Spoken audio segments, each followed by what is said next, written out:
Pour votre investissement Pinel, faut-il privilégier l'agglomération parisienne ou plutôt rechercher un investissement en région?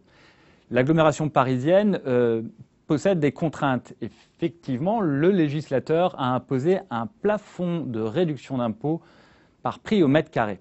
Dit autrement, on ne peut pas réaliser de réduction d'impôt sur la partie du prix au mètre carré excédant 5 500 €.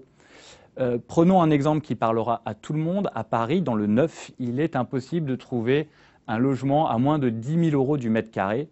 Donc un studio de 20 mètres carrés coûtera 200 000 €, 10 000 € du mètre carré, et toute la partie supérieure à 5 500 € du mètre carré n'ouvrira pas droit à réduction d'impôt. Donc en Ile-de-France, bien souvent, nous allons perdre une grosse partie de la réduction d'impôt. Une deuxième contrainte qui s'opère, c'est le plafond de loyer. Toujours dans le cadre de notre studio à Paris, le législateur nous impose de ne pas le louer plus de 13,70 € par mois et par mètre carré, ce qui veut dire qu'un investissement Pinel dans un studio à Paris ne peut pas se louer plus de 340 € par mois. On comprend aisément que ce même studio aurait pu se louer sur le marché libre plus de 700 € par mois, donc un grand manque à gagner sur les loyers.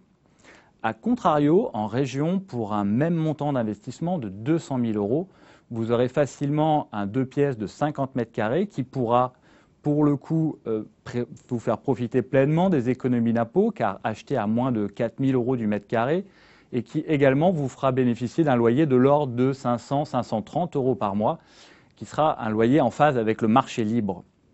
Donc l'agglomération parisienne, plus difficile, notamment dans des villes comme Boulogne-Billancourt, Paris ou Sceaux, mais des opportunités restent à réaliser dans des villes comme Châtenay-Malabry, Massy, Aubervilliers ou Saint-Denis, où les prix au mètre carré sont inférieurs à 5 500 € et les plafonds de loyer en phase avec le marché libre.